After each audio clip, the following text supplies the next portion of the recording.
ভোটের তো নানাবিধ আপত্তি তো থাকতেই পারে। এটা হয়, এই আপত্তিটা হয় সাধারণত ভোট যখন সুন্দর হয়, ভোটের পরে আপত্তিটা উঠে।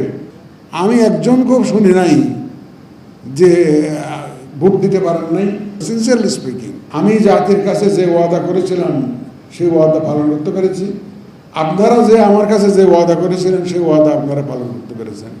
আমি একজনকেও শুনি নাই যে ভোট দিতে পারেন নাই, যে অসুবিধা ফেস করেছেন, ভোটের সেন্টারে গোলমাল হয়েছে, তাড়িয়ে দিয়েছে, এমন কিন্তু আমি শুনি নাই।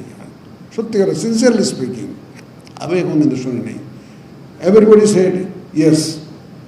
আর ভোটের তো নানাবিধ আপত্তি তো থাকতেই পারে। এটা হয়, এই আপত্তিটা হয় সাধারণত ভোট যখন সুন্দর হয়, ভোটের পরে আপত্তিটা উঠে।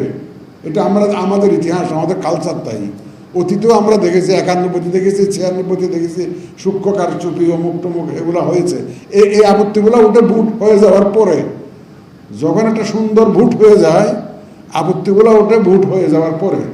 During the course of election normally ভালো ভোট হলে during the course of election কোনো আপত্তি ওঠে না।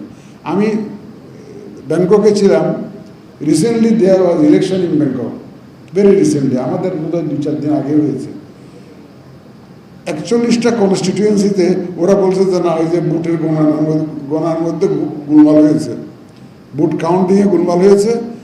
41টা কনস্টিটিউয়েন্সি, এর মধ্যে আর বাড়ছে কিনা জানি না, তারা অবজেকশন লস করেছে। থাইল্যান্ডের কথা বলছি আমি এখানে, থাইল্যান্ডে, which a country which is considered as much better then Bangladesh, at least election culture, যে আমাদের যে ইলেকশনের যে সংস্কৃতি, সুতরাং তাতে অনেক বেটার বলে গণ্য করা হয় থাইল্যান্ডকে।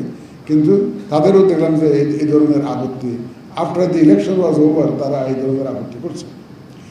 এনিওয়ে, সবাই মিলে যে আমরা যে ইলেকশনটা আঞ্জাম দিয়েছি এবং ইউএনডিপি এন্ড আদার ডেভেলপমেন্ট পার্টনার্সদের কোঅপারেশন নিয়ে, ইনশাআল্লাহ আমি অত্যন্ত আনন্দিত।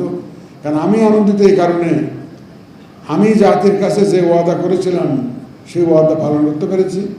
আপনারা যে আমার কাছে যে ওয়াদা করেছিলেন সেই ওয়াদা আপনারা পালন করতে পেরেছেন। এইটাই এই জন্য এইটাই আমার এই অনুভূতিটুকু আপনাকে আমি জানাতে চাই। আমার সহকর্মীরা অত্যন্ত কষ্ট করেছেন, দিনরাত খেটেছেন এবং অবিশ্বাস্য রকমভাবে কষ্ট করতে হয়েছে, আমি জানি।